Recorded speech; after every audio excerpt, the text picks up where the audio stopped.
It is said that before humans learned to name the world had already written itself inside them. This chapter opens not in a place, but in a body, in darkness that is not empty, in motion that does not ask to be seen. Blood moves in silence, pushing gently through vessels, shaped long before language learned how to describe them. There are no words here, no labels, no identity, only rhythm, a pulse. The listener is invited to imagine a time before inheritance had a name, before ancestry was traced through stories or symbols, before people spoke of bloodlines or family trees. In that deep beginning, nothing was explained, everything was felt. Something passed forward without asking permission, not as myth, not as memory, but as pattern. In forgotten corners of the earth, early humans did not understand blood, but they respected it. They sensed that something invisible connected parent to child, elder to youth, living to unborn. Kinship was not proven, it was recognized, a familiarity carried in posture, in movement, in the way certain faces felt known, even before names were exchanged. Blood marked belonging long before belonging could be spoken. The narrative drifts through this wordless world, where survival depended not on explanation, but on continuity. Bodies remembered how to respond to cold nights and long walks. Muscles knew when to tense. Hearts learned when to slow. Hunger, fear, attachment, all moved through the same unseen current. No one called this inheritance, yet it endured. As the story deepens, early societies begin to form. Camps gather and scatter, fires glow briefly, then go dark. Children are born into patterns already in motion. Elders notice resemblance, not only in face but in temperament, in skill, in instinct. Some are quick to track animals, some endure cold better, some heal faster, some seem to carry fear differently. No one knows why. Blood was not understood, but it was watched. It was respected because it outlasted explanation. Some believe this is where the first sense of lineage emerged, not as hierarchy, but as observation, a quiet noticing that traits return, that something invisible repeats itself across generations, that survival itself appears to choose certain forms and let others fade. The listener feels the tenderness of this realization. Without science, without language, humans were already reading a living archive written beneath skin. They did not know how to open it. They only knew it mattered. The contradiction rests quietly here. The most important archive humanity carries cannot be read. You cannot open blood like a scroll. You cannot point to it and say, "Here is the instruction." And yet it governs response, resilience, survival. It moves faster than thought. It remembers without recording. Whispers tell us that this kind of knowledge is older than storytelling, older than symbols carved into stone. Before history was externalized, it flowed internally, passed from body to body through the simple act of living. The chapter lingers on this idea with care. That history did not begin with monuments. It did not begin with writing. It began with repetition inside flesh. Imagine an early human child learning to walk. No one explains balance. The body learns it. Muscles adjust. Blood delivers oxygen where it is needed. Reflexes form without instruction.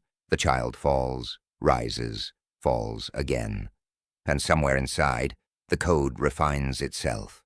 This is history at work. The listener senses how humbling this is. Long before we told stories about ourselves, we were already shaped by stories written in chemistry and rhythm. Long before we recorded who we were, our bodies already knew how to continue. Blood carried instructions older than memory. As societies grew more complex, this silent inheritance remained. Tools changed, Languages emerged, rituals formed. But beneath all of it, the same current flowed. Blood-marked kinship, not because it was sacred in itself, but because it was reliable. If a family survived famine, their children often carried bodies better suited to scarcity. If a group endured cold climates, their blood learned how to conserve heat. If danger was constant, instincts sharpened. Suffering left no written record. But its lessons stayed alive. The listener is invited to sit with this truth gently. That pain, fear, adaptation, all can pass forward without ever being named. That the body is capable of holding what the mind cannot articulate. The contradiction deepens without becoming heavy. Blood remembers what language forgets. It keeps truths that stories cannot safely carry. This is not destiny, it is tendency. The chapter avoids drama, it avoids claims of magic. Instead it rests in quiet awe. That something so ordinary, blood flowing through veins, can carry the residue of ancient climates, ancient migrations, ancient losses, not consciously, but faithfully. Some believe this is why early humans treated blood with reverence, not because they understood biology, but because they sensed continuity. Injury was dangerous not only because of pain, but because it threatened the flow of something essential. Birth was sacred, not because of ceremony, but because it allowed the current to continue. Blood was survival made visible. The listener feels how this understanding precedes fear. It is not about purity or control. Those ideas come later. At this stage, blood is simply movement, a bridge between past and future that cannot be stopped without consequence. As the chapter moves forward, the narrative gently contrasts this deep continuity with humanity's later attempts to define and categorize. Names will come, lineages will be drawn, myths will be built to explain what cannot be fully seen. But here at the beginning there are no myths yet, only pulse. The steady sound of a heartbeat emerges softly, not loud enough to dominate, but present enough to anchor the listener.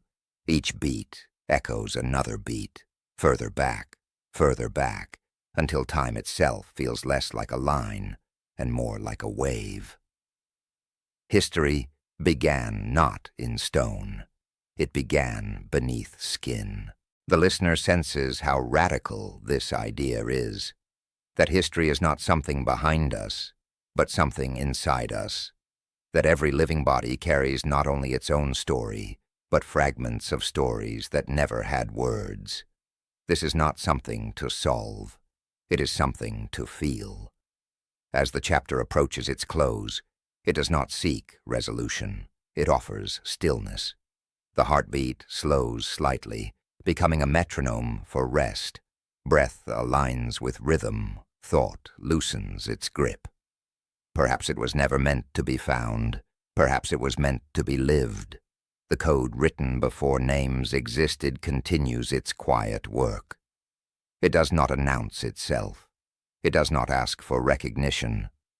It simply flows, carrying forward the echo of countless lives that adapted, endured, and passed something on without knowing how. The listener rests in this understanding as sleep approaches. Blood moves, history flows, the pulse continues, and somewhere between breaths, the oldest story humanity carries goes on, unwritten, unreadable, and entirely alive. It is said that before the world learned how to draw borders, it learned how to freeze. This chapter opens on land without edges, no flags, no paths, no names carved into stone, only ice stretching in every direction, pale and reflective, catching light like a mirror that refuses to hold an image for long. The sky hangs low, heavy with cold. Wind moves freely, unopposed by trees or walls, shaping the surface into ripples that erase themselves as quickly as they appear. Here, nothing stays visible. and yet everything moves. Bloodlines cross this frozen world quietly. The listener is guided into a time long before nations, before maps, before the idea of territory existed. Humans move across ice and snow not as conquerors, not as explorers, but as continuations.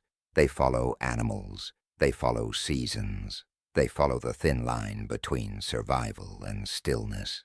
There are no monuments to mark this passage, only endurance. Bodies adjust first, long before thought catches up. Skin responds to cold with subtle changes. Fat settles differently. Circulation shifts. Breath learns how to conserve warmth. Fingers grow more careful. Eyes become sharper. Trained to read contrast in a world made almost entirely of white. Blood remembers what the mind has not yet named. In forgotten corners of the earth, migration does not announce itself. There are no stories told yet about heroism or destiny. There is only movement driven by need and guided by attention. A family crosses a stretch of ice because the herd did. A group moves onward because the wind changed direction. Another waits because waiting feels safer than stepping forward. Every decision leaves no trace. Footsteps vanish within minutes, swallowed by drifting snow. Camps leave no scars. Fires burn low and are fed carefully, so they leave no mark. When people move on, the land closes behind them, smooth and unbroken. The listener senses the humility of this existence. To live here is to accept impermanence as law. Nothing you build will last. Nothing you mark will remain. Only what adapts will continue. Bodies begin to change. Not dramatically, not in ways anyone would notice in a single lifetime, but slowly, across generations, patterns shift. People who tolerate cold slightly better survive longer winters. Those whose bodies manage hunger with less damage raise more children. Circulation grows efficient. Muscle composition alters subtly. Blood chemistry adjusts without asking permission. No one calls this inheritance. But it is. The narrative drifts across centuries in this way, uncounted and unrecorded. The listener follows groups moving across ice bridges that no longer exist, crossing frozen seas that connect continents temporarily, like doors left open just long enough for passage. There is wonder here. To imagine humans walking across landscapes now drowned or melted feels unreal. The earth itself seems to rearrange to allow continuation. Ice becomes road, snow becomes cover, cold becomes a teacher. But the emotional arc does not remain in wonder. It shifts gently toward humility. Because survival here is not about dominance. It is not about strength in the way later stories would frame it. Strength alone fails quickly in cold. What endures is flexibility, bodies that can slow down, metabolism that can adjust, blood that learns when to conserve and when to release. This is not willpower. This is listening written into flesh. The listener senses how misleading it is to imagine these migrations as epic journeys. There are no speeches, no grand departures. People do not know they are making history. They are simply continuing life. Children are carried. Elders walk slowly. Tools are repaired constantly because replacement is not guaranteed. Knowledge is passed through demonstration rather than explanation. You learn by watching, by copying, by feeling what works. Blood remembers the lessons of cold even when language does not. Some believe this is why descendants of these migrations still carry traces of ice within them. A tolerance for cold, a tendency toward certain body shapes, metabolic patterns that respond differently to scarcity and abundance, instincts that activate quickly in harsh conditions, not destiny, memory. The chapter lingers on this distinction, that what survives is not chosen consciously. It emerges through countless small responses repeated until they become pattern. Suffering leaves no monument, but it leaves instruction. The listener is invited to imagine a night on the ice. Stars blaze brighter here, unobstructed by moisture or warmth. Breath crystallizes instantly. Sound travels strangely, both far and close. A group huddles together, sharing heat. No one speaks much. Words waste energy. Presence is enough. Someone hums softly, a sound more felt than heard. The rhythm calms children. The adults listen to wind, to ice shifting, to the subtle signs that indicate whether it is safe to move in the morning. This is culture without ornament. This is lineage without records. The ice does not care who you are. It responds only to how well you adapt. As the narrative continues, the listener follows the gradual thinning of ice. Seasons shift again. What was once frozen becomes wet, then open water. The bridges melt. The roots close behind those who crossed them. No trace remains. If you stood there now, you would see nothing to suggest humans ever passed through. The sea covers their path. The land has no memory on its surface. But beneath skin, the journey continues. Blood carries forward what ice demanded: efficiency, responsiveness, resilience. Even in warmer lands, the inheritance persists quietly. The body still knows how to react to cold shock. The metabolism still responds to fasting in ways shaped by ancient hunger. The pulse still accelerates under threat before the mind can explain why. Science can observe this now. It can name genes, trace markers, map populations. But the chapter does not linger in laboratories. It remains in wonder at the fact that flesh itself became the archive. The line that crossed ice did not leave a trace because it did not need to. It left descendants. The emotional arc settles fully into humility here. Humanity did not endure through mastery of environment alone. It endured through cooperation with it, through the willingness to change rather than insist, through bodies that listened before minds argued. As ice thaws and the chapter approaches its close, the listener feels a quiet release. The frozen world loosens its grip. Water moves freely again. Plants return. Animals alter their routes. Humans adapt once more. The lineage continues unseen. Footsteps dissolve into slush. Slush becomes water. Water becomes sea. The path disappears completely, and yet something remains. Perhaps it was never meant to be found again. Perhaps it was meant to vanish from the surface. The final image is gentle, ice receding, snow melting into silence, the land opening into a different future. Somewhere far away, a child is born with a body slightly better suited to cold than its neighbors. No one notices. No one needs to. The coat has already passed on. Sleep arrives like thaw, slow, inevitable, quiet. The listener rests with the understanding that history does not always announce itself in ruins or records. Sometimes it passes invisibly, written into blood, crossing ice without leaving a trace and continuing long after the ice itself is gone. It is said that hunger is older than language.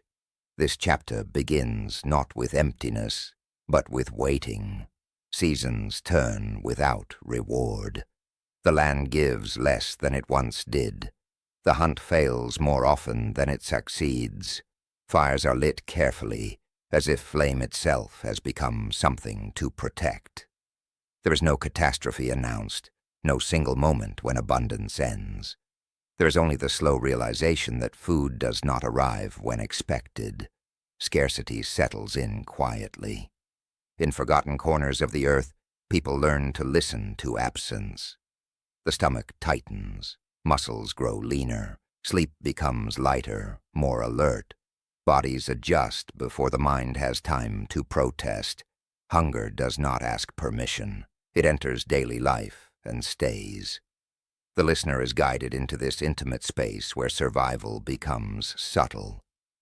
There are no grand battles here, no dramatic collapses, just days that stretch longer and nights that feel colder, even when the air has not changed.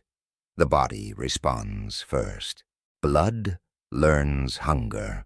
It learns how to stretch energy across time, how to slow certain processes and sharpen others, how to preserve what matters most when resources vanish. Fat settles differently. Metabolism recalibrates. Hormones shift their signals, whispering instructions that no one can hear consciously. No one explains this. No one needs to. The narrative explores how famine shaped inheritance long before science had names for it. In years when food was scarce, those whose bodies wasted less survived longer. Those who could endure longer gaps between meals carried children through the hardest seasons. Those who recovered more quickly after deprivation returned to strength when abundance briefly reappeared. Suffering left no written record, but its lessons remained alive. The listener senses the haunting contradiction at the heart of this chapter, that some of the most formative experiences in human history left no monuments, no chronicles, no artifacts. Famine does not carve its story into stone. Hunger does not leave inscriptions, and yet it rewrites the body's quiet instructions with extraordinary precision. Blood remembers what language cannot carry. In early societies, hunger was not unusual. It was cyclical. Seasons failed. Rains came late. Herds moved differently. Plants withered unexpectedly. People adapted as they always had, not by asking why, but by responding how. Meals became smaller. Portions were shared more carefully. Elders taught restraint through example rather than rule. Children learned early that fullness was temporary and should not be trusted to last. These lessons were not moral. They were physiological. The listener is invited to imagine a body learning hunger the way it learns balance. At first, discomfort dominates. Then slowly, the body adjusts its expectations. Energy is conserved. Movements become efficient. Waste disappears. The body begins to operate on a different rhythm. This is not resilience born of choice. It is adaptation born of necessity. Some believe this is where humanity's complicated relationship with food began.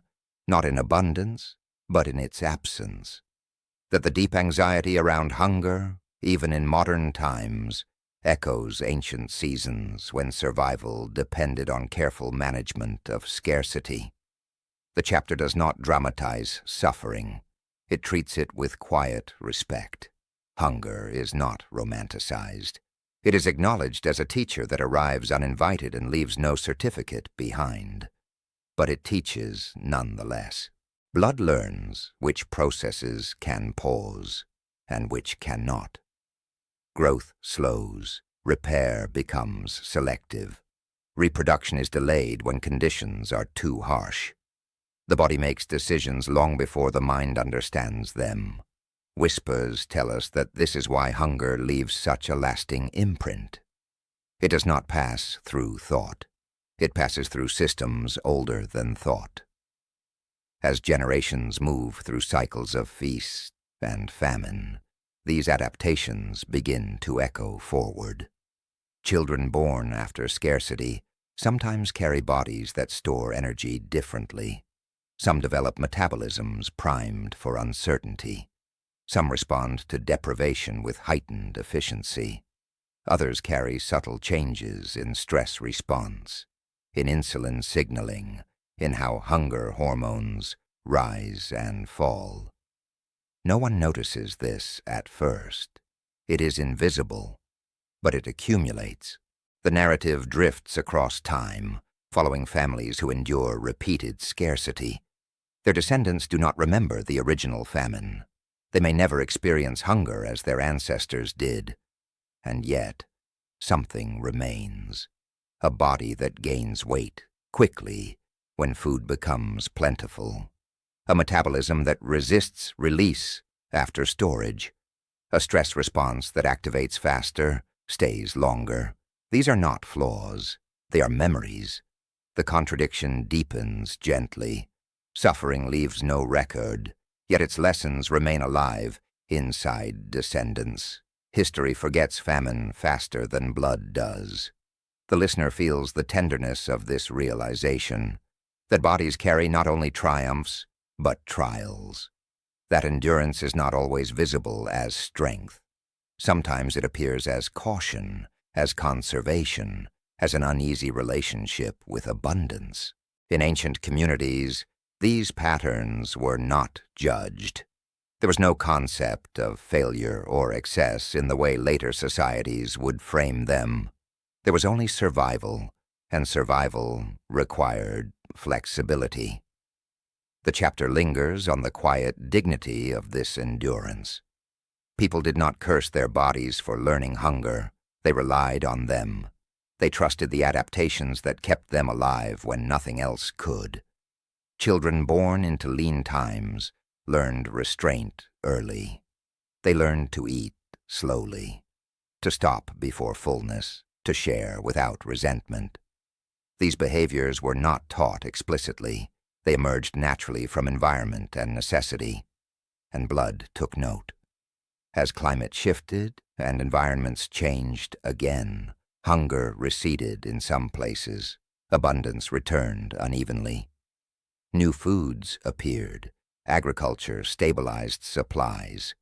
But the code written during scarcity did not erase itself. It stayed. The listener senses how this inheritance travels quietly into modern life. How bodies sometimes respond to abundance as if it might vanish tomorrow. How stress and food and fear intertwine in ways that seem irrational until viewed through a longer lens. The chapter does not blame. It explains gently. Blood learned hunger because hunger was once common.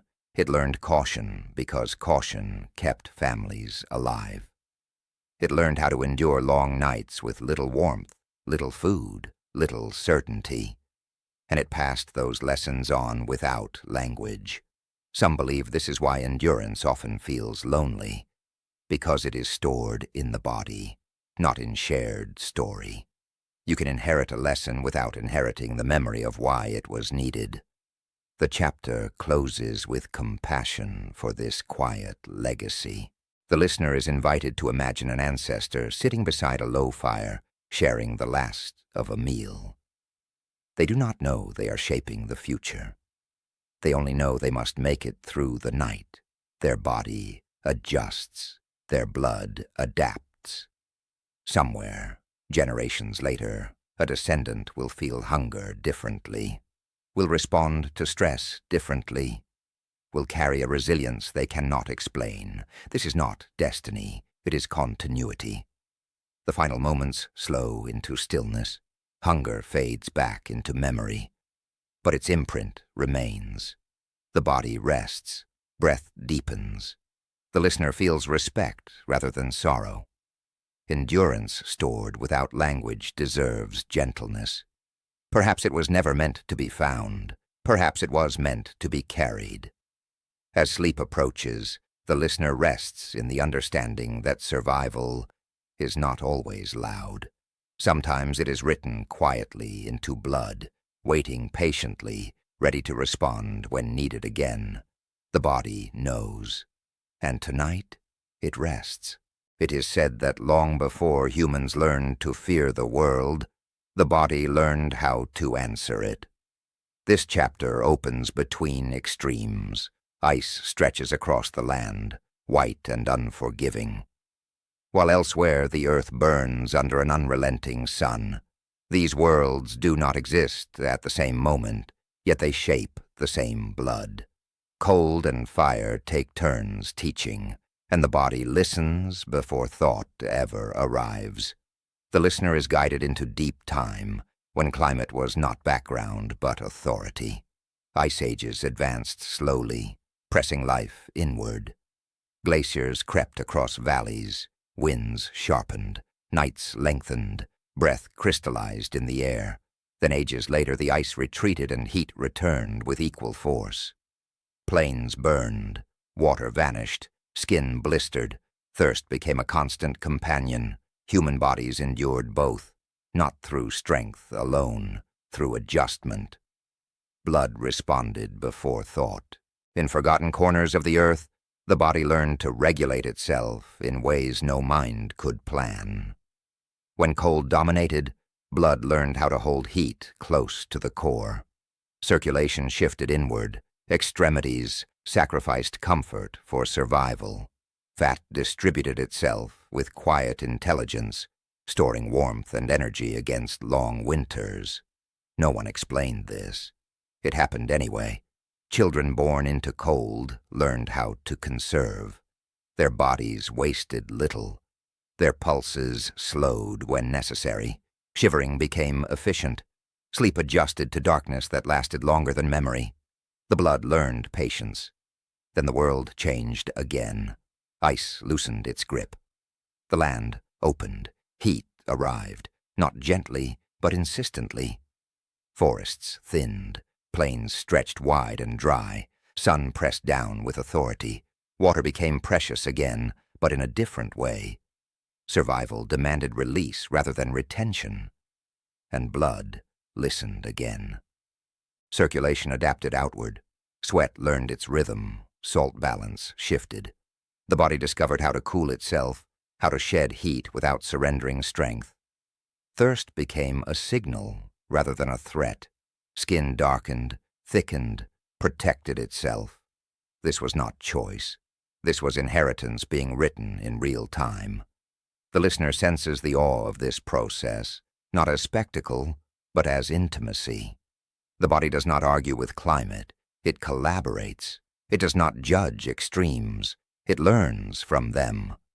Ice and fire do not oppose each other here. They are teachers. The narrative drifts through these ancient climates slowly, allowing the listener to feel how many times humanity stood at the edge of habit and had to become something slightly different to continue. When cold dominated, cooperation mattered. Bodies clustered together for warmth. Fire was guarded carefully, shared without question. Hunger sharpened restraint. When heat ruled, movement changed. Shade was prized. Travel shifted to dawn and dusk. Water dictated routes. Communities learned how to survive by spreading out rather than clustering. Blood remembered both lessons. The chapter explores this dual inheritance with reverence. Adaptation is not framed as reaction, but as sacred responsiveness. The body does not wait for crisis to pass. It reshapes itself to live inside it. Some believe this is why humans feel such a deep instinctive respect for fire and cold even today. Fire comforts us. Fire threatens us. Cold sharpens us. Cold humbles us. These elements are not abstract forces. They are ancient partners in our becoming. The listener drifts into moments of contrast. A family huddled in a cave during a glacial winter. Firelight flickers against stone. Outside, wind scours the landscape. Inside, blood slows, conserving energy.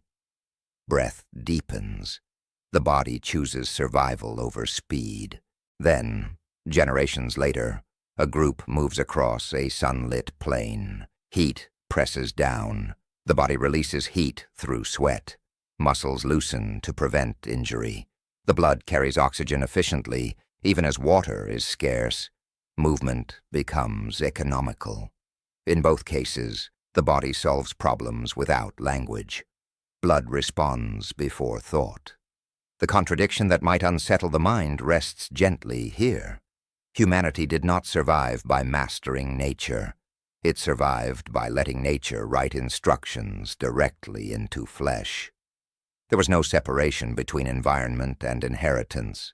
Climate was not something to be overcome. It was something to be absorbed.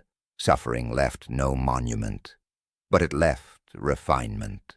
The listener senses how this inheritance travels forward, how descendants of cold climates still feel comfort in cool air, how descendants of hot regions often tolerate heat with ease others lack, how circulation, metabolism, stress response, and skin all carry traces of ancient weather, not as fate, as memory. The chapter does not claim that blood determines destiny. It honors flexibility instead.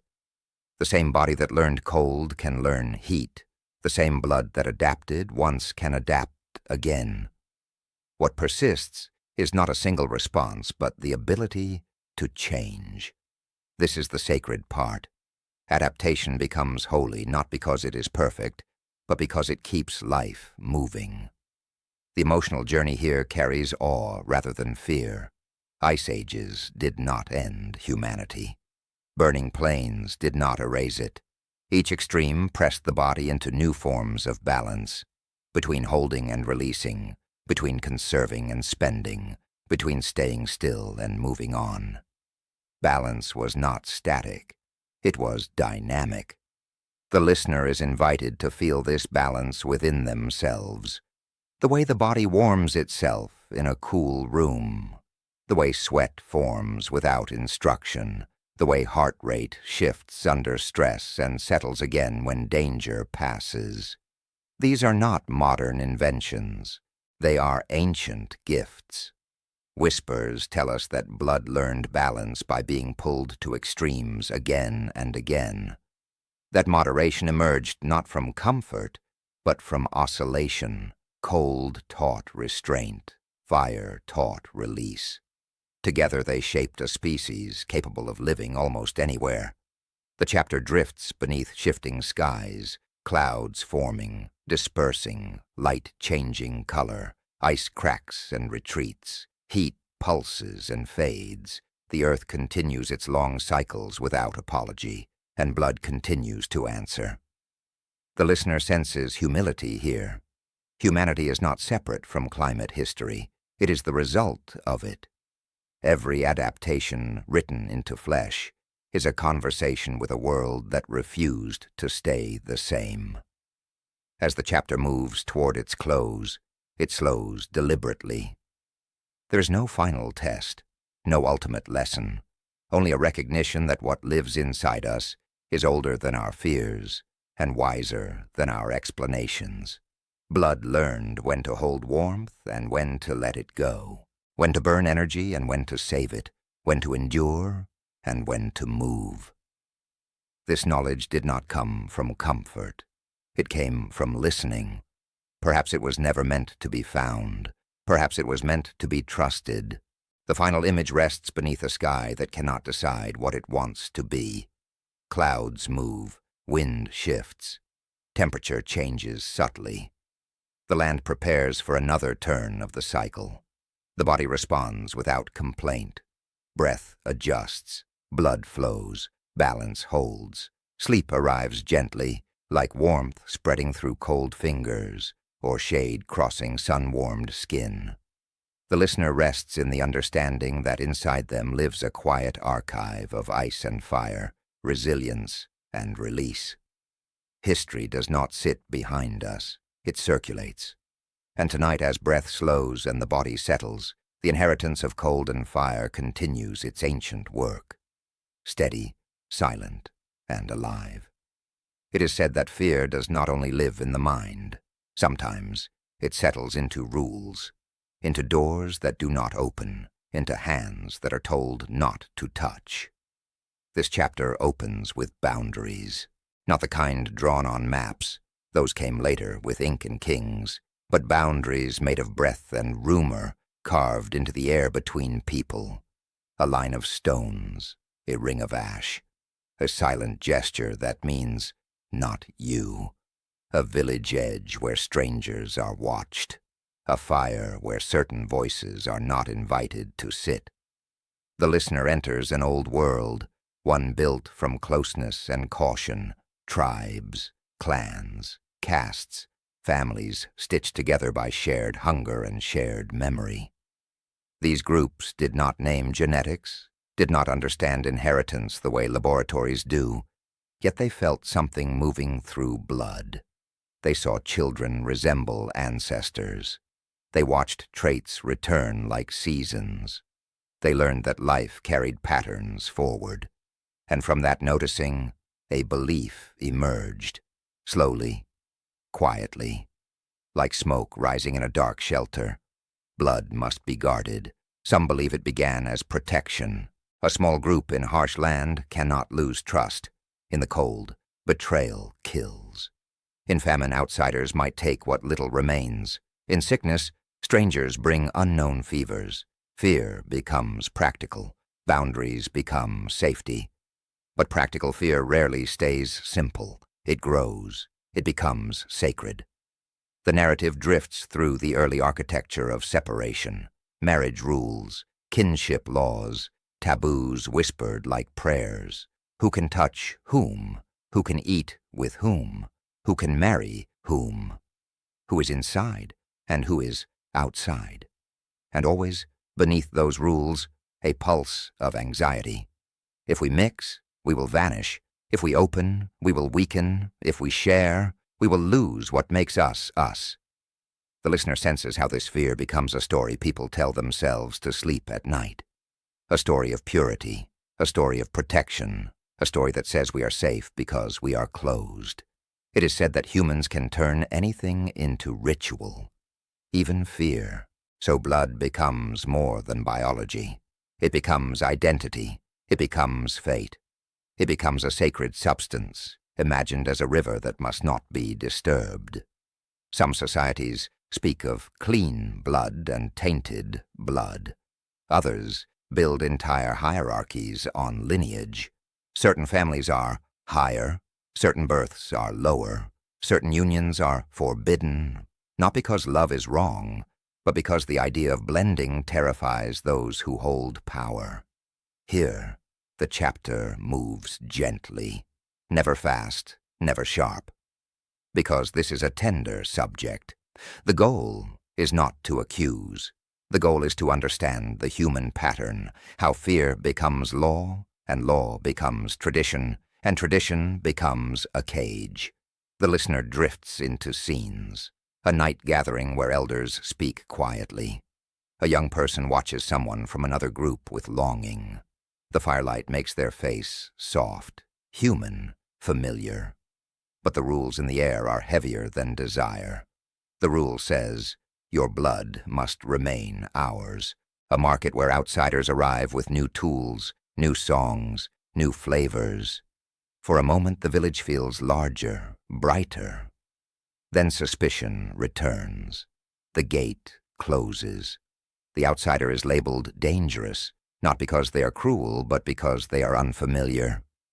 This is how fear teaches humans to guard blood, not with weapons alone, with stories, with shame, with the quiet violence of exclusion. And yet, history contradicts this again and again. The narrative deepens into the soft truth that life flourishes through mixing, not isolation, not as ideology, as reality. It is said that humans survived because they moved, they migrated, they crossed valleys and seas, they met strangers, they traded, they shared fire, they married across differences, they blended not only blood but knowledge, how to hunt in new terrain, how to read unfamiliar skies, how to shape stone and weave shelter. The listener is guided into the long corridors of time where openness becomes survival. Populations that remain too closed become fragile. Disease spreads without resistance. Hunger becomes harder to endure. Diversity of traits, diversity of response, becomes protection. The chapter does not lecture. It simply breathes the truth into the listener's mind the way wind shapes sand, slowly, repeatedly, inevitably. Life does not thrive in sealed containers. Life thrives in exchange. Some believe that the obsession with guarding blood was never really about survival. It was about control.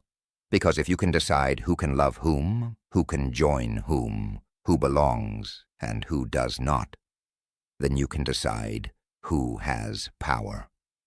This is where fear becomes useful to those who benefit from it. A ruler says, "Our blood is different." A priest says, "Our blood is chosen." An elder says, "Our blood must remain untouched." And people believe it, because believing feels safer than uncertainty. But the body tells another story. The body carries traces of countless meetings, ancestors who crossed into new lands, families who blended at the edges of rivers, travelers who arrived with unfamiliar features and became someone's beloved, children born from those unions who carried resilience in their bones. Blood remembers openness even when culture insists on closure. The listener senses the deep irony.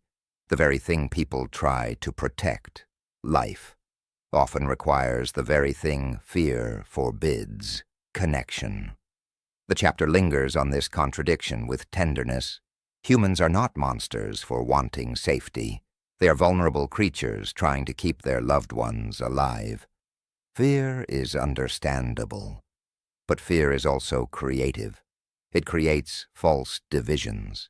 It invents us and them, as if humanity is not one river branching into many streams. It is said that the most dangerous boundaries are the ones that look like truth. So this chapter offers a slow unmaking. The listener is invited to imagine blood not as a guarded treasure, but as an ocean current, moving, blending, carrying life forward through exchange. Imagine ancestry as wind patterns, not walls.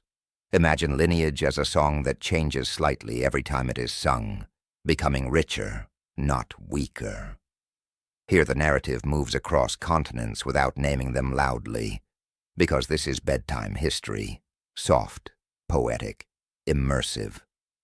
The listener drifts through empires that tried to define purity and failed, through societies that built rigid castes and watched them fracture under reality, through groups that feared outsiders until famine or war forced cooperation, revealing that the stranger was simply another human carrying warmth in their chest.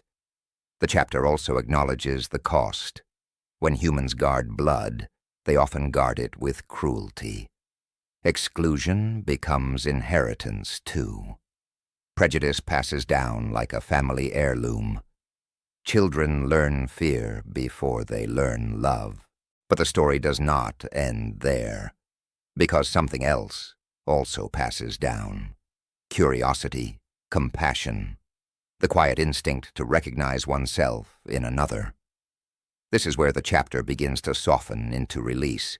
It is said that survival favors openness, not reckless openness, not naive trust, but the kind of openness that allows exchange, that allows learning, that allows blending of strengths, that allows new combinations of resilience to form when the world changes again, as it always does. The listener feels the emotional arc drift from tension to gentleness. The boundaries that once seemed solid begin to feel like smoke, real in the moment, but impossible to hold. The chapter returns to the image of blood itself. Blood is not still. It moves. It does not stay in one place. It circulates. And perhaps that is the deeper metaphor. Life is circulation. When it stops moving, it begins to fail. The narrative offers a quiet picture. Two people meeting at the edge of a river. They do not share the same language. Their clothes are different. Their gestures are shaped by different customs. Yet they sit by the same water, watching the same sky. They share food. They laugh at something small. And for a moment, the boundary dissolves. Not because someone declared it, but because humanity is stronger than fear. Some believe this is how many barriers truly end. Not through grand speeches, through ordinary contact, through the simple recognition, you are not a threat.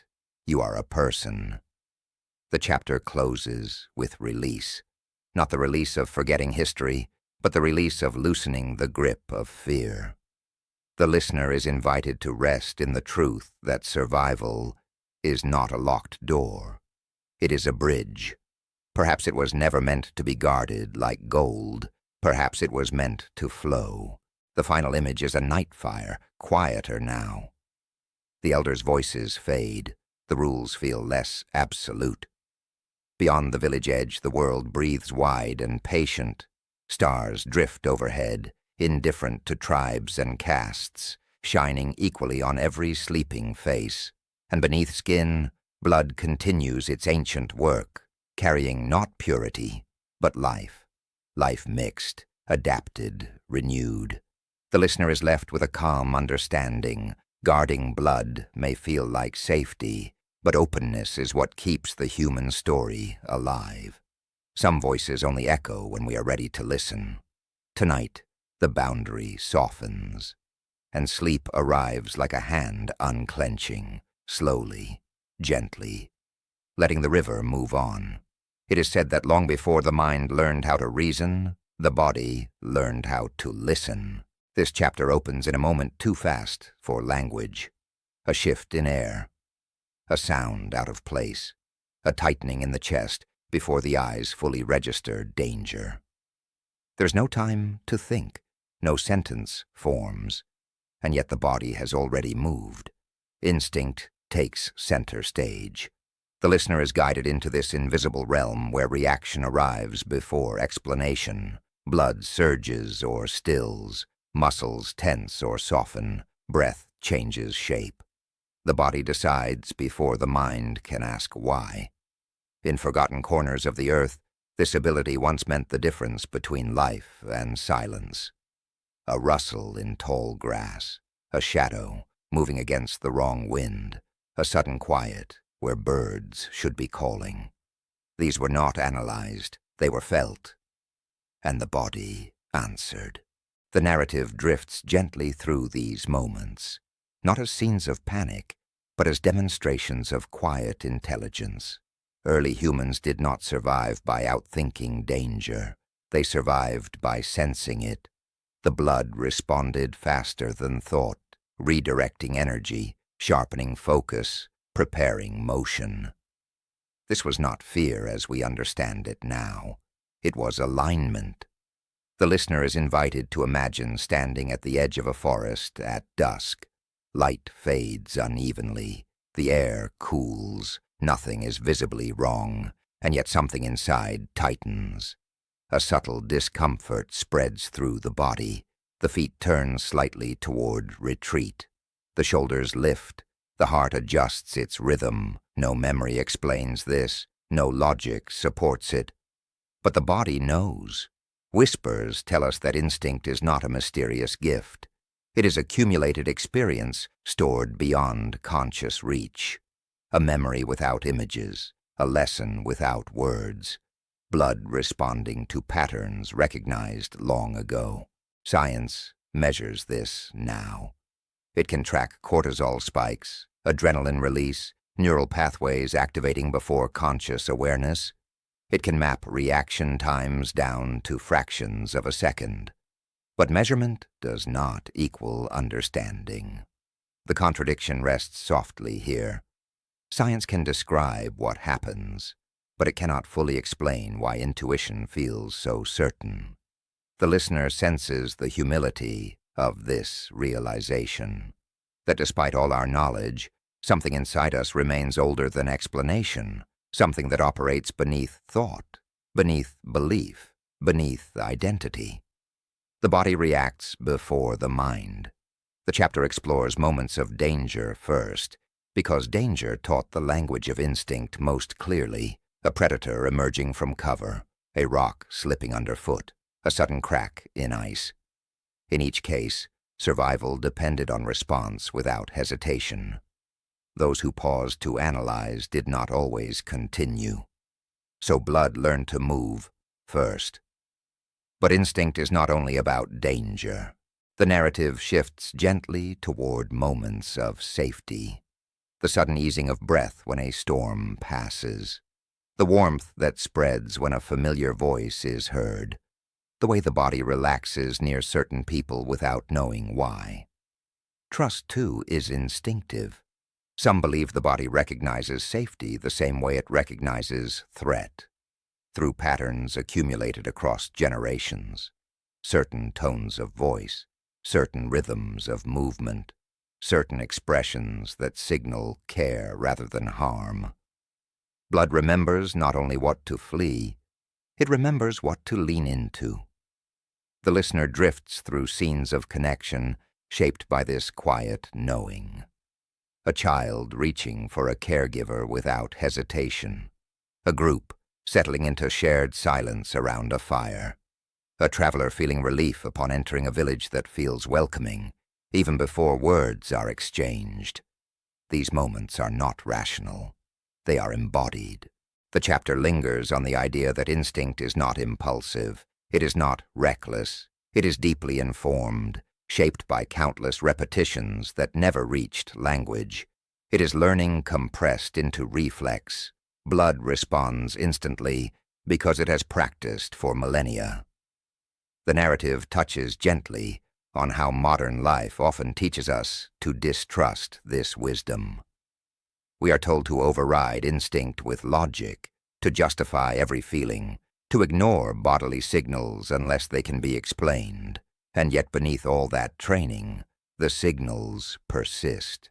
A tightening before a wrong decision, a lightness when a choice aligns, a sense of unease that cannot be argued away. The body continues to speak, even when the mind insists on silence. Some believe intuition is simply the body recognizing a familiar pattern before the mind assembles the pieces. A subtle mismatch in tone, a gesture slightly out of rhythm, a situation that echoes past danger, even if consciously forgotten. Blood does not forget easily. The listener senses how this relates to earlier chapters. Hunger taught restraint, cold and fire taught balance, migration taught flexibility, fear taught boundaries, and now instinct weaves through all of it, coordinating response without debate. Instinct is the conductor. The chapter explores how this quiet intelligence shaped human cooperation. Groups survived not only because individuals sensed danger, but because they sensed one another. Someone stiffening suddenly, someone pausing mid-step, someone lowering their voice. These micro-signals spread through a group faster than speech. Collective instinct formed, blood responding in chorus. This is how early humans moved as one without commands, how hunts succeeded, how ambushes were avoided, how children were protected before they understood rules. The listener feels awe here. Not loud awe, but reverent appreciation. That bodies once communicated more efficiently than words ever could. That survival was a shared rhythm rather than an argument. The chapter does not deny science. It honors it. But it places science gently beside mystery rather than above it. Measurements can tell us what hormones do. They cannot tell us why a certain silence feels dangerous or why a certain presence feels safe. That knowledge lives elsewhere. The contradiction rests, untroubled. As the narrative slows, the listener is invited inward, to notice their own body now. The way breath shifts when eyes close, the way the heart responds to stillness, the subtle release that comes when the environment feels safe enough to rest. These signals are not learned from books. They are inherited. Blood has been practicing this language for longer than memory can reach. It learned when to wake, when to flee, when to stay, when to soften. It learned which sensations matter and which can be ignored. This does not make instinct infallible. It makes it ancient. The chapter acknowledges that instinct can be confused, especially in worlds very different from the ones that shaped it. Loud environments, artificial threats, constant stimulation. The body sometimes reacts as if chased when nothing is pursuing it. Even then, the body is not wrong. It is responding to signals as it learned to. And this, too, deserves compassion. The chapter begins to close with trust rather than correction. Trust in the body's quiet wisdom. Trust that instinct is not something to eliminate, but something to listen to with gentleness. Perhaps instinct does not need to be obeyed blindly. Perhaps it needs to be acknowledged, questioned softly, and understood as a voice carrying very old experience. The listener rests in this idea. The final image is simple and calm, a person lying down at night. The room is quiet, the lights are low, nothing demands attention. Slowly, the body signals safety, muscles release, breath deepens, the heart settles into a steady rhythm. No one instructs this, it happens. Blood knows when it is time to rest. Perhaps it was never meant to be fully explained. Perhaps it was meant to be trusted. The chapter closes without revelation, without conclusion, without proof. It closes with permission. Permission to listen inward. Permission to respect the body's signals even when they arrive without words. Some voices only echo when we are ready to listen. Tonight, the body speaks softly, and sleep answers. It is said that not all memories ask to be remembered. Some remain quiet, folded carefully into the body, carried forward without ever becoming a story. This chapter opens in silence, not the sudden silence of shock, but the long, steady quiet that follows loss when words no longer arrive. A fire burns low. Faces sit close together, illuminated just enough to be seen, not enough to be read. Something has happened, something heavy, but no one speaks of it. Not because they do not care, but because language feels too sharp for what remains. The listener is invited into this gentle stillness, where history continues without narration. In forgotten corners of the earth, trauma did not always become myth. It did not always turn into warning or lesson. Often it simply passed through lives and settled somewhere deeper, leaving no name behind. A child watches an elder fall silent after a season of violence. A mother stops singing a song she once loved. A group avoids a valley without explaining why. No record is made, yet nothing is forgotten. The narrative explores this hidden inheritance with tenderness. Loss has always accompanied survival. Storms came, ice advanced, famine returned, predators struck.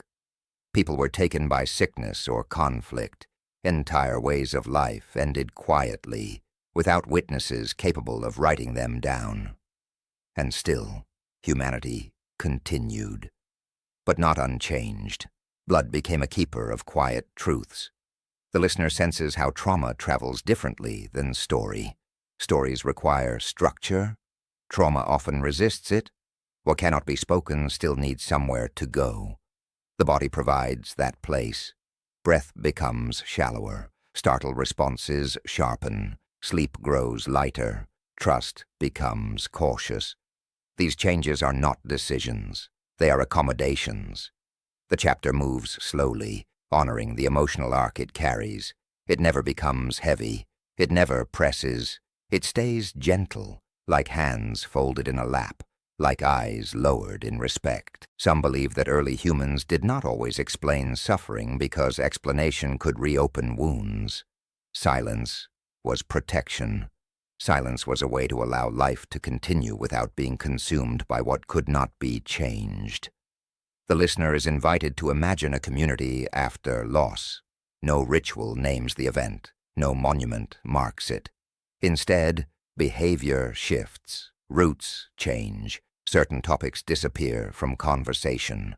Children sense boundaries without being told where they came from. This is memory without narrative. Blood learns what the mouth does not say. The chapter lingers on how these unspoken memories can pass through generations. A parent flinches at a sound they cannot explain. A grandparent avoids water without remembering why. A descendant feels fear in situations that seem safe, or sadness without clear cause. Modern science has begun to notice this, naming it cautiously, measuring patterns across families, stress responses that appear inherited, hormonal reactions shaped by experiences never consciously remembered. Epigenetic markers that suggest the body does not always reset after trauma. It adjusts, then passes that adjustment on. But the chapter does not dwell in laboratories. It stays with lived experience. Because long before science noticed, bodies already knew. The contradiction rests softly here. Trauma leaves no record, yet its lessons remain alive inside descendants. What history forgets, blood remembers. This remembrance is not accusation. It is not burden. It is continuity shaped by care. The body does not hold trauma to punish the future. It holds it to prepare. If danger came once, it might come again. If loss arrived suddenly, vigilance might save a life next time. If silence kept someone safe, silence might be chosen again. These are not conscious strategies. They are quiet inheritances. The listener senses compassion emerging naturally, not only for ancestors who suffered, but for descendants who carry responses they did not choose. Anxiety, caution, sensitivity. These are not weaknesses in this telling. They are echoes of survival. The chapter gently reframes these traits. What modern life sometimes labels as overreaction once kept families alive. What feels like excessive caution may be the residue of real danger endured long ago. Blood becomes a library without shelves, a library that does not lend itself to reading, only to feeling. The narrative drifts through examples without naming places loudly. A coastal people who survived a great wave and never spoke of it again, yet always built homes further from the shore. A mountain community that endured collapse and taught children to fear certain sounds. A lineage shaped by displacement that never fully trusted permanence. None of these stories were written, all of them endured. The emotional arc remains tender. There is no demand for healing here, no insistence that silence must be broken. Sometimes silence is not denial. Sometimes it is the only container gentle enough to hold what happened. The chapter acknowledges that speaking is powerful, but not always necessary. Survival does not require confession. It requires continuation. Blood holds memory without judgment. The listener is invited to rest in this idea, to release the modern pressure to explain everything. Some knowledge is not meant to be articulated. Some truths are safer when held quietly. This does not mean trauma disappears. It means it transforms. It becomes instinct. It becomes boundary. It becomes care. And sometimes, generations later, it softens into wisdom without pain. The chapter moves toward compassion, not only for the past, but for the present body listening now. Whatever quiet reactions live inside the listener, whatever responses feel unexplained, whatever emotions arrive without clear origin, these may not be flaws. They may be messages carried forward with care. The narrative does not ask the listener to fix them. It asks the listener to respect them. As the chapter nears its close, it returns to the image of silence, not as absence, but as space. Space where memory can exist without being forced into shape. Space where the body can speak in its own language. The final moments slow deliberately. Breath becomes steady. The imagined fire burns down to embers. The night deepens. The world feels safe enough to rest, even with what remains unsaid. Perhaps it was never meant to be spoken. Perhaps it was meant to be carried gently. The chapter ends in compassion for what lives on unseen, for the memories without names, for the losses without stories, for the bodies that adapted quietly and pass something forward without asking for recognition. Blood keeps these truths without complaint. And tonight, as sleep approaches, the listener is invited to do the same, to rest without explanation, to honor continuity without interrogation, to allow silence to be what it is, not emptiness, but care. Some voices only echo when we are ready to listen, and some memories only rest when we let them remain quiet. Sleep arrives softly, carrying the understanding that nothing essential was lost, only held in a form gentle enough to survive. It is said that before maps learned how to speak, bodies already knew how to move. This chapter opens on open water. No shoreline in sight, no markers rising from the sea, only the slow breathing of waves and a sky wide enough to feel almost intimate. Night has fallen, and the stars are not decoration here. They are orientation, they are instruction, they are memory. Oceans open, and bloodlines move across water, guided not by written charts, but by rhythm and sky. The listener is invited into a world where courage is not announced. It is practiced quietly. A canoe rocks beneath bare feet. The wood creaks softly, alive with salt and motion. Hands know where to place weight. Muscles adjust without thought. The body sways in conversation with the sea, answering its pull rather than resisting it. No one holds a map. No one needs one. In forgotten corners of the earth, humans learned to cross vast waters long before anyone could explain how. Islands scattered across the ocean like questions were reached again and again by people who trusted patterns too subtle to describe. They watched stars rise and set. They felt currents shift beneath the hull. They read the color of water, the shape of clouds, the flight of birds returning home at dusk. Navigation lived in the body. Blood carried courage encoded without instruction. The narrative drifts slowly through these journeys, never rushing, because nothing about ocean travel is hurried. Time stretches on water. Distance loses meaning. Days and nights blur into rhythm.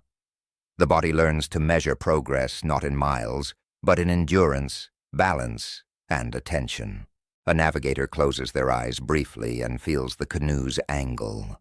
A slight change tells them they are drifting too far north.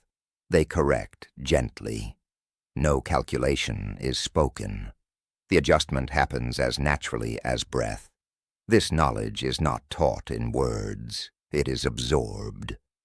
The listener senses the awe of this, that entire civilizations crossed the world's largest ocean without instruments, without writing, without certainty, guided by something deeper than instruction. This was not recklessness. It was intimacy with environment. Blood remembered the sea.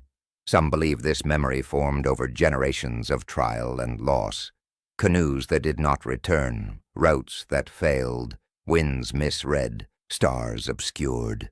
Those who survived refined their responses. Those responses were passed on not as diagrams, but as habit. How to sit, how to breathe, how to read the horizon with the body rather than the eye. These were lessons that did not vanish when words were lost. The contradiction emerges softly here. Navigation survived in bodies even when knowledge vanished. Empires rose and fell. Languages disappeared. Stories fragmented. Written records decayed. But somehow, the ability to move across water remained alive in flesh long after its explanations faded. The listener drifts through time, imagining how this happened. A child raised on an island learns balance before speech. They feel the sea's motion as normal. Their inner ear calibrates to rolling waves. Fear does not spike the way it might for someone born inland. Blood adapts to salt, sun, scarcity, and long exposure. Later, when that child becomes an adult, they carry not only skills, but a bodily comfort with uncertainty. The horizon does not frighten them, It invites them. Courage here is not bravado. It is familiarity. The chapter lingers on this idea with reverence. That courage does not always feel loud. Sometimes it feels like calm acceptance of risk. Sometimes it feels like trust in patterns that have never betrayed you before. The listener senses how this applies beyond the sea. Migration by water demanded more than strength. It demanded cooperation, timing, shared silence, a willingness to listen to the world rather than impose will upon it. Blood learned to navigate uncertainty itself. As the narrative deepens, it touches gently on loss. Not every voyage succeeded. The sea took lives. Entire canoes vanished. Knowledge was refined through absence as much as success. Survivors carried grief quietly, without memorials. They did not stop voyaging. They adjusted. This adjustment became inheritance. The listener is invited to imagine the moment when explicit knowledge begins to fade. A master navigator dies without passing on every detail. A route is forgotten. A storm disrupts a lineage of practice. And yet, the next generation still senses when to depart, when to turn back, when to trust a certain star more than another. Something remains. Blood holds what language drops. Modern science observes echoes of this now. Certain populations show heightened spatial awareness, enhanced rhythm perception, sensitivity to subtle environmental cues. These traits appear without training, without instruction. The chapter does not dwell on data. It rests in wonder. How did humans cross oceans before technology allowed it? How did they return? How did they remember paths that were never marked? Perhaps the answer is simpler than we expect. They did not remember routes. They remembered how to listen. The listener feels the story slow as night deepens on the imagined sea. The canoe moves steadily. The stars wheel overhead. A navigator hums softly, not a song, but a pattern. The rhythm aligns the body with motion. The sea responds. Here, navigation is not control. It is conversation. The chapter gently reframes exploration. These voyages were not about conquest or discovery in the modern sense. They were about continuity, about finding places where life could continue, about responding to environmental pressure by opening outward rather than closing in. Blood carried the confidence to leave shore, not because it was fearless, because it had learned balance. The emotional arc moves from awe to quiet humility. Humanity did not master the sea. It cooperated with it. It learned its moods, its cycles, its generosity and danger. It accepted loss without abandoning movement. The listener senses the depth of this humility. That ancient voyagers did not assume the world owed them safety. They respected uncertainty and moved anyway. As time advances, written navigation eventually appears. Maps are drawn. Instruments are built. Knowledge becomes externalized. But something is lost in this process, too. The deep bodily knowing, the trust in sensation, the conversation with environment begins to fade. Yet it does not disappear entirely.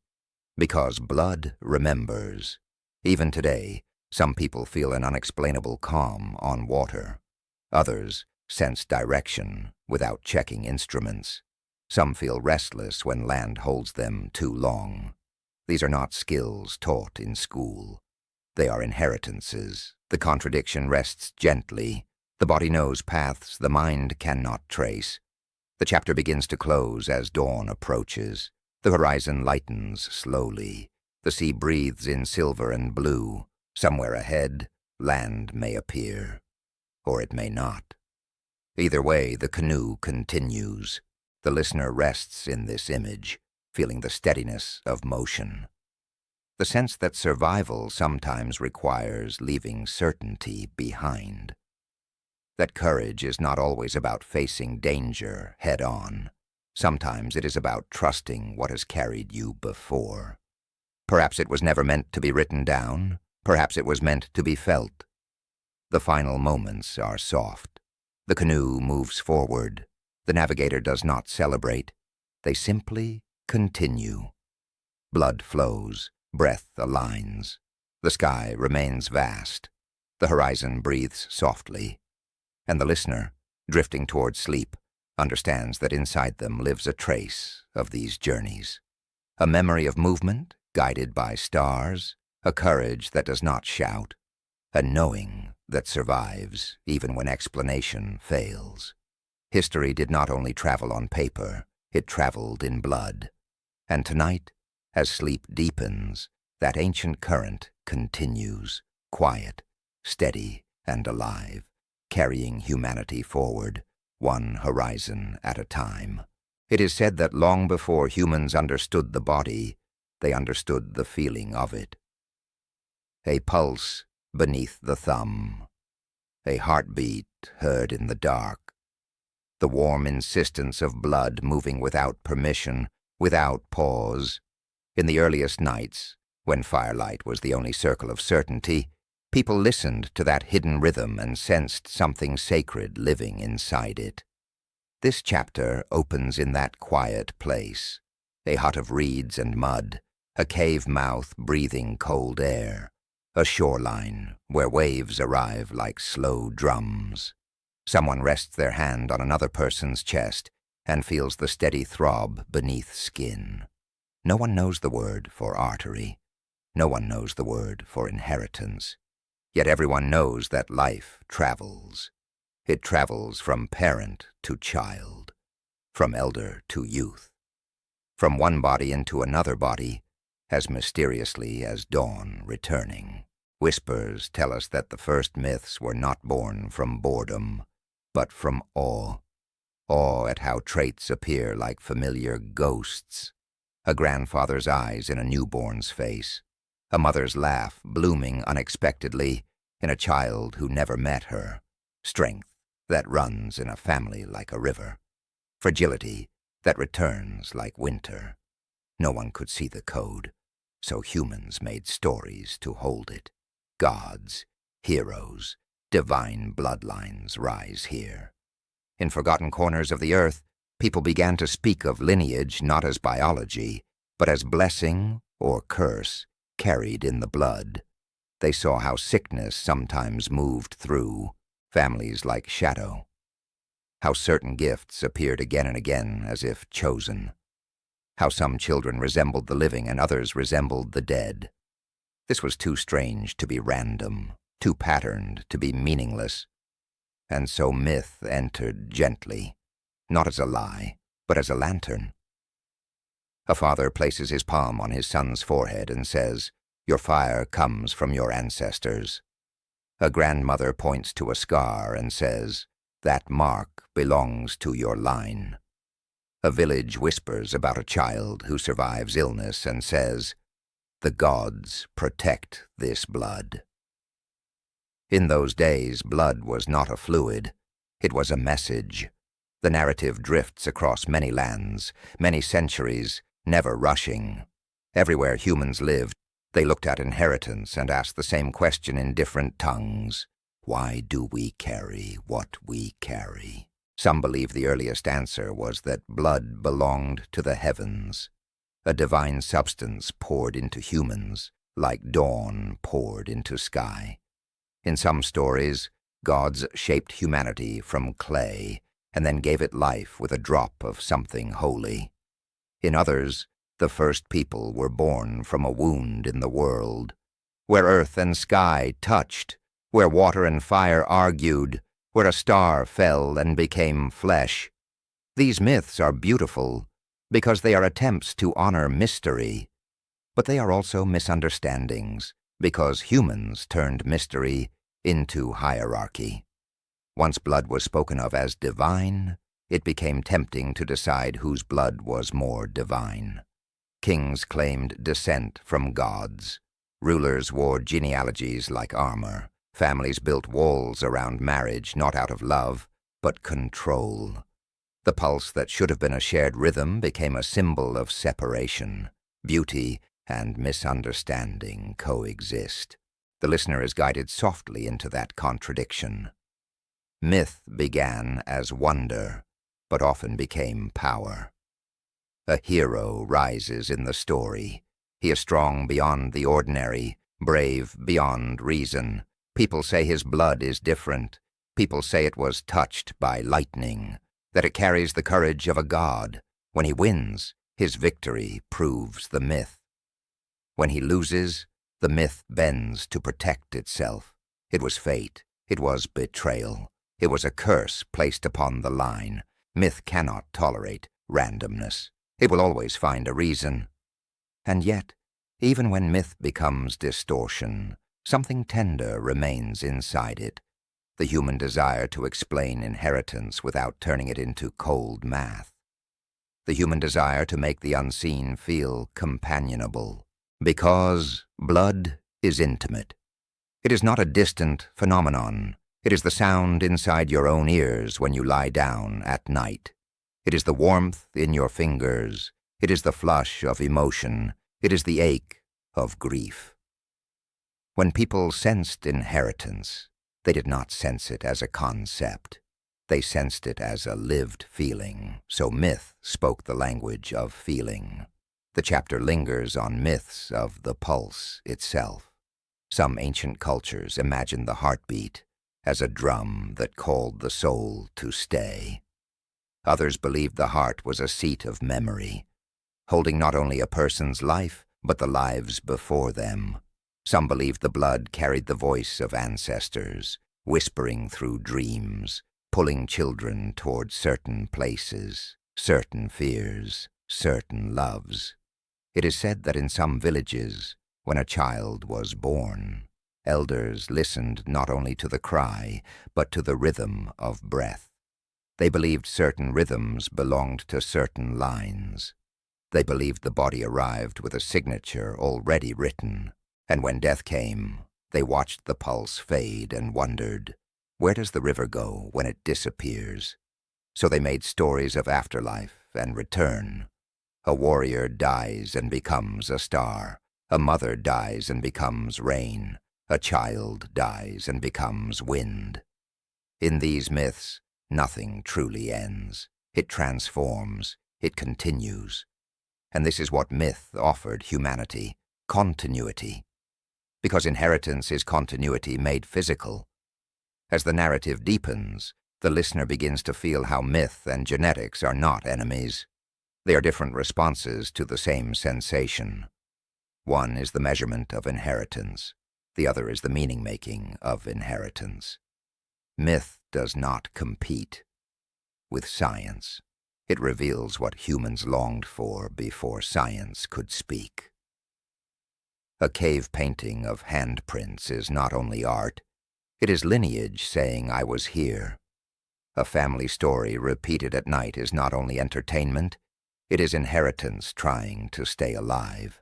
A ritual around blood is not only superstition, it is reverence for the unseen thread. Yet the chapter also does not turn away from the harm. Myths of pure blood became traps. They justified violence. They justified exclusion. They turned the sacred pulse into a weapon. People were told their worth was pre-written in their veins, and they believed it. The listener is not asked to judge harshly, only to see clearly. Humans feared uncertainty. Blood was uncertain. You could not predict what a child would become. You could not control what traits would rise. You could not guarantee survival. So myth offered control. This child is chosen. That family is blessed. That line is cursed. Those people are different. Myth made the world feel readable, even when it was wrong. And then, slowly, another kind of story entered. Observation. The quiet noticing of patterns without divine explanation. Farmers learned that certain plants bred true. Shepherds noticed which animals passed down strength. Healers noticed that some illnesses returned in certain families. Midwives noticed that births carried echoes. The myths did not vanish. They shifted. A god became a metaphor. A blessing became a trait. A curse became a condition. The pulse remained the same. The listener drifts through this transition like walking through fog that gradually becomes morning. Myth doesn't disappear overnight. It softens. It becomes less literal. It becomes poetry rather than law. And that is where it becomes most beautiful. Because in its gentlest form, myth does not claim ownership of truth. It simply holds wonder. The narrative returns to the idea of heroes and divine bloodlines, but now with tenderness. The listener is invited to see the hero myth as the human attempt to explain why some people seem to carry unusual strength, unusual resilience, unusual charisma. Before genetics, before psychology, before sociology, the easiest explanation was that something supernatural moved in them. But perhaps the true miracle was never supernatural. Perhaps it was simply variation. Perhaps it was the world's way of keeping life flexible. Perhaps it was blood doing what blood has always done, experimenting quietly, mixing, adapting, surviving. In the middle of the chapter, the listener is brought into a night scene. A storyteller sits by a fire. Their voice is low, patient. Children lean closer. Adults listen too, pretending they do not. The story is of an ancestor who crossed a desert without water, of a grandmother who dreamt the location of a spring, of a father who survived a storm at sea because he followed a bird at dawn. These stories are mythic, and they are also true in a different way. They are truths about resilience, passed on as symbols. Because humans do not only inherit traits, they inherit narratives. They inherit the way a family speaks about survival, the way a community frames fear, the way a culture teaches courage. Myth is not only in blood, it is in the air around blood. And this is why beauty and misunderstanding coexist so stubbornly. Because myth can be both comfort and cage. It can be both poetry and propaganda. It depends on how tightly it is held. When myth is held softly, it becomes a lullaby. When myth is held tightly, it becomes a chain. The chapter begins its closing in quiet awe. The listener is invited back to the pulse, back to the simple fact of it, not the explanation, not the hierarchy, not the divine claim, just the steady rhythm that refuses to stop while life remains. It is said that the earliest humans did not need to know what blood was to respect it. And perhaps the most mature knowledge is not knowing everything, but knowing what deserves reverence. Myth dissolves into quiet wonder. A god becomes a symbol for continuity. A hero becomes a metaphor for resilience. A divine bloodline becomes a poetic way of saying, life continues through us. The listener is left with a gentle realization. Myth was humanity's first science of feeling. It was an attempt to make the invisible intimate, to turn the mystery of inheritance into something that could be sung, repeated, shared. And now, as sleep approaches, the chapter rests in softness. The fire dims. The storyteller's voice slows. The stars above seem closer than they did a moment ago. Perhaps our ancestors were not wrong to speak in myth. Perhaps they were simply speaking the only language that could hold the pulse without breaking it. Some voices only echo when we are ready to listen. And tonight, beneath the silence, you can feel it. History, not carved in stone, but moving under your skin, steady and patient, carrying both story and mystery forward into the dark. It is said that even in rooms filled with light, some knowledge prefers to remain dim. This chapter opens not in the wilderness, not beside fire or sea, but in a place of glass and quiet hums. A laboratory at night. Machines blink softly. Screens glow with lines of color that represent what cannot be seen directly. Technicians move carefully, almost reverently, as if aware that what lies beneath their instruments is older than the building around them. Blood is drawn, samples are spun, sequences appear. And yet the room remains hushed, because even here, science speaks softly. The listener is guided into this modern space without tension. There is no clash between past and present, no accusation, only continuity. The same substance that moved through ancient bodies now moves through plastic tubes. The same pulse that guided migrations now appears as patterns on a screen. Blood is mapped, tested, named, yet meaning remains incomplete. In forgotten corners of the earth, humans once wondered why children resembled ancestors.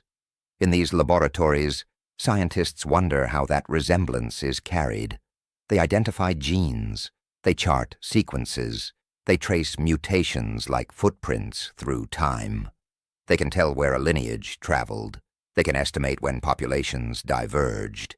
They can see echoes of ice, famine, fire, and sea written into code.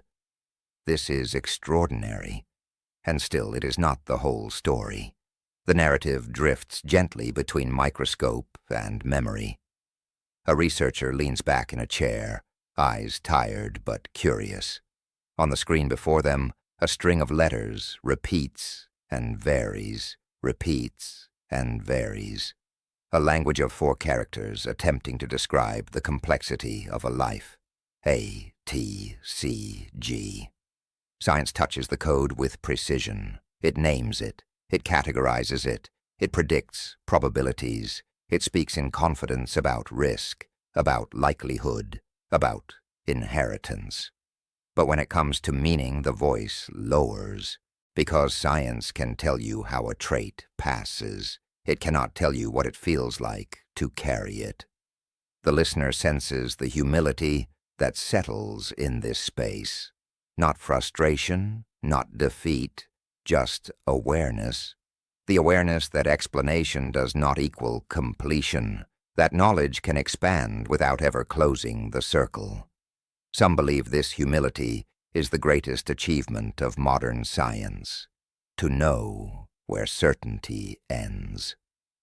The chapter explores this boundary carefully.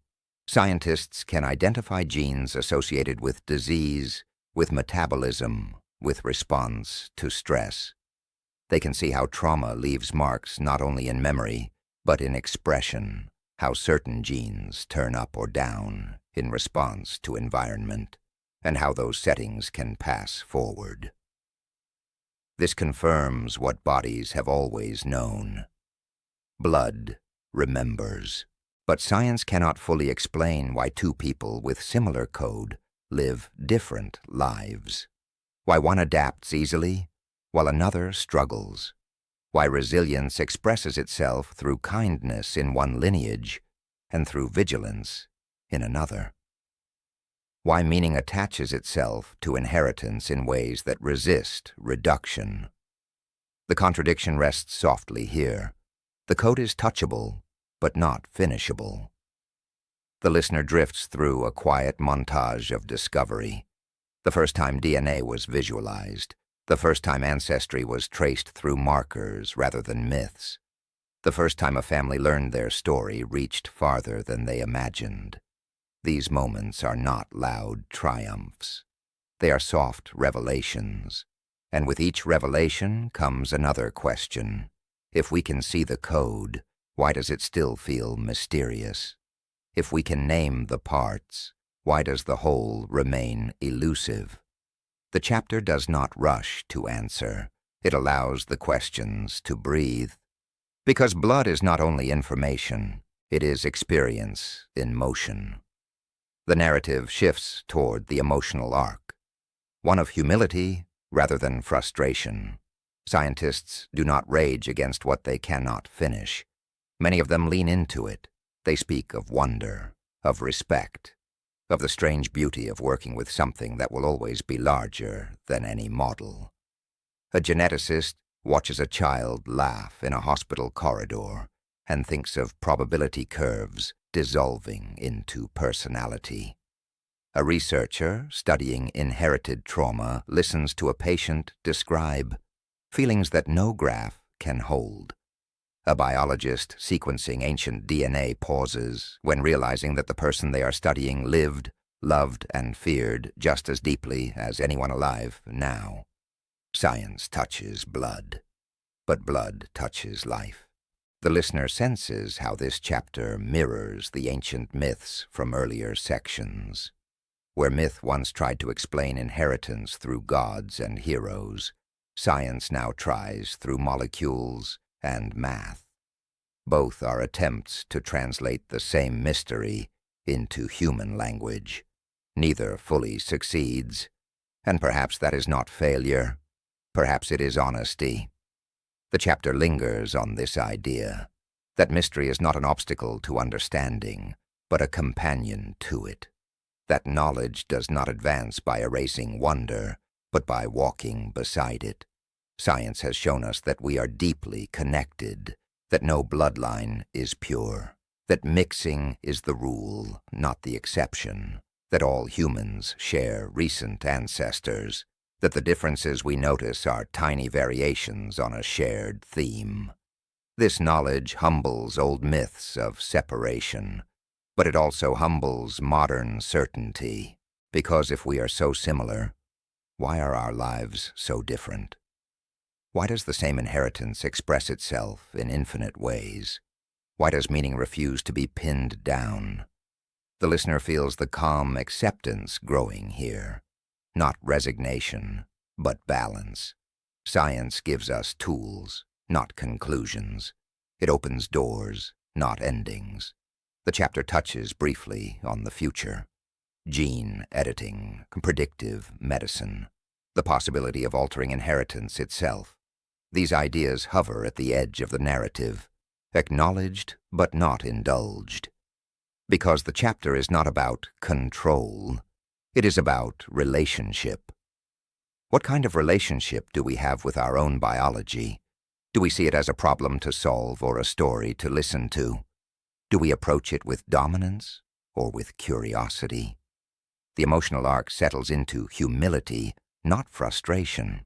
The listener is invited to imagine a world where science and reverence coexist, where mapping the genome does not eliminate awe, where knowing more does not mean feeling superior, where mystery is not an enemy, but a reminder of depth. The laboratory lights dim slightly. A sample is stored carefully. Data is saved. The work pauses for the night. Outside, the world continues. Blood moves through bodies unaware of sequencing machines. Children inherit traits without knowing their names. Fear and courage pass forward as they always have. The code does not wait for permission. It flows. The chapter closes with acceptance. Not the acceptance of ignorance, but the acceptance of incompletion. The understanding that some knowledge is not meant to be finished, because life itself is not finished. Perhaps it was never meant to be solved. Perhaps it was meant to be accompanied. The listener rests in this thought, that science is a hand reaching toward mystery, not a fist closing around it. That humility is not weakness, but wisdom earned through attention. As sleep approaches, the pulse becomes noticeable again. The same pulse that myths once tried to explain. The same pulse science now measures. The same pulse that will continue long after both myths and machines change. Blood moves quietly in the dark. The code remains open. And the mystery, patient and generous, stays close, walking beside us, not ahead of us, as we drift into rest. It is said that the past does not sleep. This chapter opens in the present moment, not in ruins or memory, not in myth or laboratory, but here, now, inside a living body. Blood moves quietly beneath skin, warm and deliberate. following paths laid down long before this night existed. The listener is invited to feel it without analysis, a pulse at the wrist, a rhythm in the chest, a current that has never stopped. History is not behind us. It is active. In forgotten corners of the earth, people once believed the past was something you left behind when you walked forward. That progress meant distance. That time stacked neatly, one layer on top of another, older things buried and gone. But the body tells a different story. It carries the past with no effort at all. Blood moves now, as it always has. The listener senses this immediately. The same flow that answered hunger, cold, fire, fear, ocean, and silence still answers tonight. The same chemistry that adapted to ice ages now adjusts to artificial light. The same instincts that once watched the horizon now scan crowded streets. Nothing essential has been replaced. Only the scenery has changed. The chapter gently resolves the long contradiction that has threaded through the story. Ancient and modern are not opposites. They are the same current moving through different shapes. A modern city at night comes into focus. Lights glow like stars rearranged by human hands. Machines hum softly, screens flicker. People move quickly, wrapped in schedules and signals. And beneath all of it, blood keeps its ancient pace. A heart accelerates before a difficult conversation. Breath shortens under stress. The body relaxes near someone it trusts. These reactions are not new. They are old responses to new environments. The listener is guided through small, familiar moments. A sudden quiet that feels wrong. A room that feels safe without explanation. A choice that feels right before reasons assemble. These sensations do not belong to the past or the present alone. They belong to continuity. Whispers tell us that this is the deepest truth of inheritance. Nothing we have learned has been erased. It has only been layered. The chapter does not dismiss modern knowledge. It honors it. Technology has expanded our reach. Science has sharpened our understanding. Language has grown precise. But none of this replaced the body's older wisdom. It rests beside it. The past still moves tonight.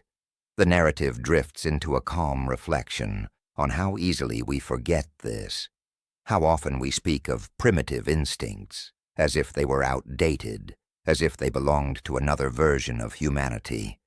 And yet those instincts still shape every decision, every reaction, every sense of belonging. We are not descendants observing history. We are participants continuing it. The listener senses the tenderness of this realization, that nothing has been lost, that everything we needed to survive is still here, moving through us quietly, doing its work without demanding recognition. Blood does not distinguish between ancient and modern. It responds to need. The chapter touches softly on the illusion of separation, the idea that modern life has somehow broken the chain, that technology has replaced instinct, that data has replaced intuition. But the body does not accept this narrative. A child learns to walk without reading instructions. A person senses danger before logic intervenes. Grief tightens the chest in the same way it always has. These are not glitches. They are continuity expressing itself. The listener is invited to see modern anxiety through this lens, the body responding to signals that resemble ancient threats, even when the environment has changed. The nervous system doing exactly what it was designed to do, protect life, even when the danger is abstract. This is not failure. It is fidelity. The body remains loyal to its purpose. The chapter slows further, allowing the listener to rest in presence, to feel how breath moves now, how the heart adjusts naturally, how muscles soften when given permission. None of this requires instruction. The past still moves tonight because it never stopped. The narrative reflects gently on memory, not the kind stored in archives, but the kind stored in posture, tone, reaction, memory that shapes how we love, how we fear, how we rest, memory that arrives without invitation and leaves without explanation. This memory is not heavy, it is functional. It keeps us alive in ways we rarely notice. The listener is guided into a final understanding that the question was never how far we have come from our ancestors, but how closely we are still walking with them. Their solutions did not expire. Their adaptations did not fade. They live on in how the body responds to night, to warmth, to uncertainty. Even now, the contradiction resolves without argument. Ancient and modern are the same current because the current never broke. It only flowed through different landscapes. Stone became steel, fire became electricity, stars became satellites, but blood remained blood. The chapter approaches its end without urgency. There is no revelation to announce, no lesson to underline, only presence. The listener is invited to sit with the quiet miracle of being alive at this moment, carried by systems older than history, adapted to a world that keeps changing. Perhaps progress was never about leaving the past behind. Perhaps it was about carrying it gently forward. The final image is simple. The listener lies down, lights dim, sound recedes.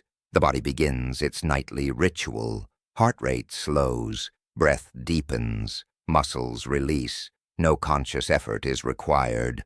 Blood knows what to do. History flows through veins without commentary. The same current that crossed ice, endured hunger, learned fire, guarded boundaries, trusted instinct, carried silence, crossed oceans, inspired myth, and humbled science, is still moving. Tonight, here, inside you. Perhaps it was never meant to be found. Perhaps it was meant to be lived. The chapter ends with calm presence. No mystery solved, no past closed, just the gentle awareness that time is not a line behind us, but a river we are standing in, feeling its movement without needing to name it. Sleep arrives not as escape, but as alignment. The body does what it has always done. The past moves quietly. The present breathes. The future waits. And the current continues, steady, ancient, and alive. The secret that was never meant to be solved. It is said that the oldest stories do not begin in temples or on tablets, but in the quiet work of the body. Before names were given, before borders were imagined, before the first map tried to hold the world still, a current moved beneath the skin. Blood, warm and faithful, carried its hidden letters through darkness and daylight alike. Not a language the mouth could speak, not a scripture the eyes could read, but a code that traveled anyway, steady as tide, patient as stone. Tonight, let the room grow softer. Let your breathing slow as if the air itself is remembering how to be gentle. Imagine you are listening from inside your own chest, where the pulse does not hurry, where it simply continues. Each beat is a small drum, each pause a small silence, and between them something ancient keeps walking forward. Whispers tell us that humans have always wanted to understand what moves through them. We look at a child's hands and wonder whose hands they once were. We notice a familiar laugh, a certain stubbornness, a fear that arrives without invitation. We call these things personality, fate, temperament, luck. But beneath the words, beneath the explanations, there is the quiet inheritance that does not announce itself. It does not ask to be believed, it only repeats. In forgotten corners of the earth, long before the first physician listened to a heartbeat through crafted tools, people listened by pressing an ear to a chest. They felt the thrum and called it spirit, called it life, called it a visitor from the unseen. They did not know of cells or genes, of iron and oxygen, of the long spirals coiled inside every living thing. Yet they knew, in their own way, that the body remembers. They knew that family is not only a story told at the fire, but a rhythm that returns with the seasons. And still, even now, even with bright laboratories and careful instruments, the code remains half lit. We can name the strands, we can chart the sequences, line them up like constellations on a screen. We can point to tiny differences and say, here is a tendency, here is a risk, here is a strength. Yet the deeper question, why you are you, and how the past chooses which pieces to carry, stays veiled. Beneath the silence, the secret does not open like a door. It moves like water. Some believe this is because the body was never meant to become a riddle solved by the mind. Perhaps blood is not a puzzle waiting for the final key, but a river that refuses to be held in a single cup. A river can be studied, mapped, measured. Its temperature can be taken, its minerals can be named. But the river's meaning, what it carries, what it changes, what it teaches, cannot be reduced to a number without losing its softness. So we return to a tender truth. Blood is process, not an artifact, not a relic, not a locked vault of answers. It is movement. It is the living present and the living past, braided together, threads in a rope that cannot be untwisted without breaking it. Think of the long migrations, the seasons of hunger and plenty, the cold that taught bodies to hold warmth, the heat that taught them to release it. Think of the quiet adjustments, skin, bone, digestion, breath. Some lessons were written in hard years, in winters that lasted too long, in droughts that stole the river's voice. No one recorded these lessons on parchment. No one carved them into stone. Yet they remained, tucked into the body's invisible library, carried forward without ceremony. And think of the softer inheritances, too. The ways we calm ourselves, the ways we startle, the ways we seek closeness or distance. The body keeps score in ways that are not cruel, only honest. A trauma can pass without story. A loss can be held without words. A warning can become instinct. The mind may forget, or pretend, or reframe. But the blood does not argue. It simply continues, carrying what it can, shedding what it must. Where memory fades, a strange mercy appears. The body does not preserve everything. It selects, it edits, it transforms. It is not trying to make an archive perfect. It is trying to make survival possible. If we imagine the code as a message, it is not a message meant for understanding. It is a message meant for living. Marked by the moon, the sea has always known this kind of secret. A sailor can explain currents and winds, can chart stars and tides, and still stand humbled by the ocean's deeper will. In the same way, we can speak of inheritance and silent instruction, and still be startled by the fact that life continues at all. Blood learns, blood adapts, blood carries. None of it asks our permission. There is a moment, often at night, when you can feel this truth most clearly. Perhaps you are lying still, and you notice your heartbeat in your throat, or in your wrist, or behind your ribs. Perhaps you remember someone you loved, and your body responds before your thoughts do.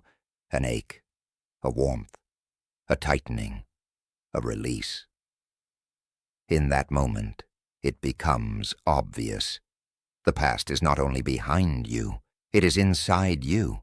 It moves when you move. It rests when you rest. It is not a story you must chase. It is a presence you can feel even in the dark. And yet the human mind, restless, keeps asking for the final answer. What is the secret? What is the single origin? What is the one line that explains everything we are?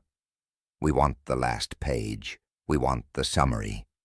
We want a clean conclusion, as if the body were a book that ends. But the code written in blood is not written to be finished. It is written to be ongoing. It is like a song that changes each time it is sung, like a ritual that adapts to the season, like a constellation that looks different from every latitude. The meaning is not hidden at the end. The meaning is moving through the middle. Some voices only echo when we are ready to listen, and perhaps this is one of them. Perhaps the secret is not that we lack knowledge, but that knowledge is not the point. To live is to accept the unfinished, to accept that the body carries mysteries the mind cannot domesticate. So let us approach the secret with gentleness, not with force. Let us imagine that the body is not withholding answers out of cruelty, but out of wisdom. If you knew everything about what you will become, would you still be able to become it? If every fear, every tendency, every future pain, every future joy were listed plainly, would you still sleep? Would you still love? Would you still risk the act of mourning?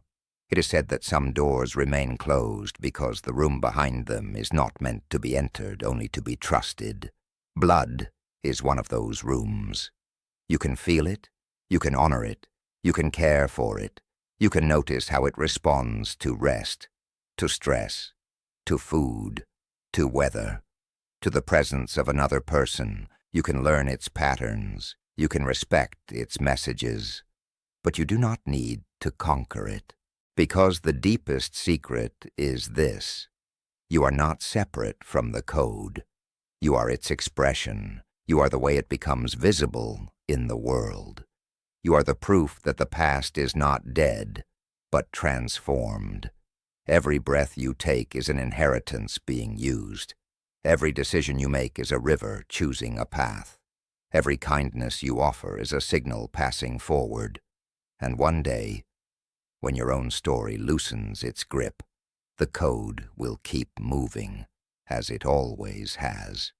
It will move through children, through communities, through strangers who share pieces of your ancestors without ever knowing their names.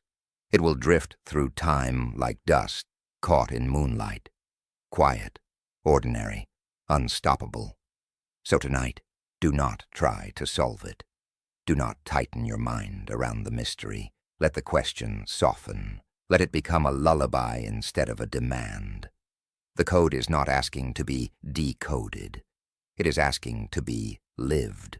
Perhaps it was never meant to be found, because it was never lost. It has been here the whole time, beneath skin, beneath thought, beneath language, carrying the world forward one heartbeat at a time.